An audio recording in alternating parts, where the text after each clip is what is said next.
Pokemon Go takes over town near North Korean border. It looks like a beautiful father-son bonding moment. In matching red t-shirts, hunched over two smartphones, a father coaches his young boy in how to catch Pokemon. You have to wonder if they even know they have walked onto the beach as they huddle together in absolute concentration. This is a scene replicated across the seaside city of Seocho in South Korea, 35 kilometers or 20 miles away from the DMZ or demilitarized zone which splits North and South Korea.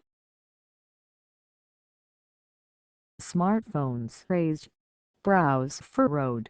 Pokemon Go zombies in a world of their own have taken over the streets of Seocho, and the game isn't even available in this country yet.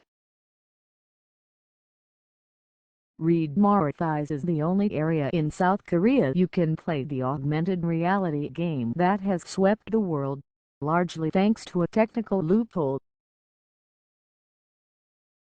This northeastern tip of South Korea lies just outside the index grid the game's developers use to geographically block the country. A Parent's Guide to Pokemon Go. Children play Pokemon Go on July 15, 2016 in Seocho, South Korea. Busloads thousands of South Koreans are making the pilgrimage here to play. Special Pokemon Go buses leave Seoul daily and the seats sell out in advance. Park In-jun says he was fed up with watching friends from the United States post their Pokemon achievements on Facebook, so when he found out he could play 3.5 hours away from Seoul, he didn't hesitate.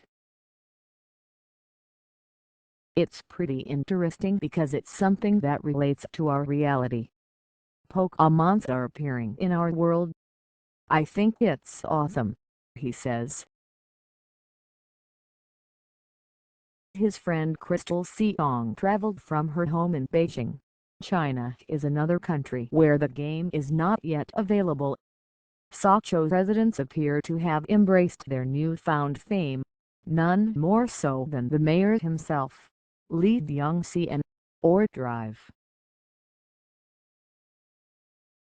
Lee, as his Pokemon alter ego is known, arriving at one of the busiest Pokemon spots in town for our interview. He is dressed like Professor Oak, one of the game's characters, and the gamers love it. They're taking photos of themselves with Drive. Lee talking to him about the game, a short break before wandering off again in search of monsters. Pokemon disrupts State Department briefing. South Koreans youths play Pokemon Go on July 15 in Seocho, South Korea.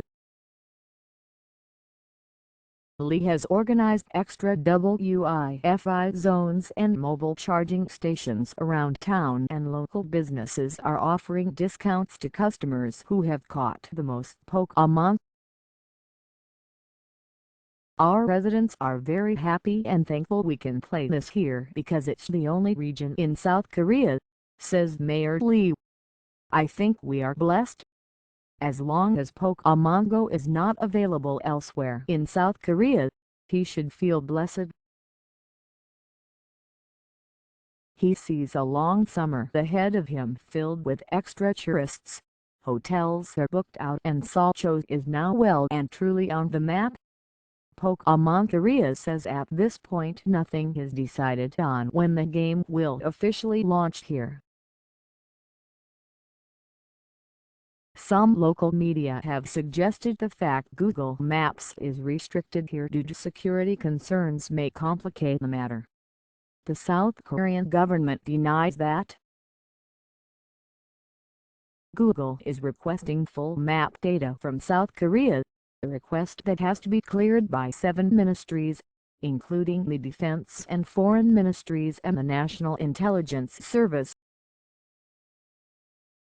Under South Korean law, any map has to have certain security installations blurred or blacked out. The government says it will give Google an answer before August 25. But for now, restrictions and geographical blocking aside, one city in South Korea is enjoying its special status as the country's holy grail for Pokémon fans. Pokémon Go finally launches in its birthplace,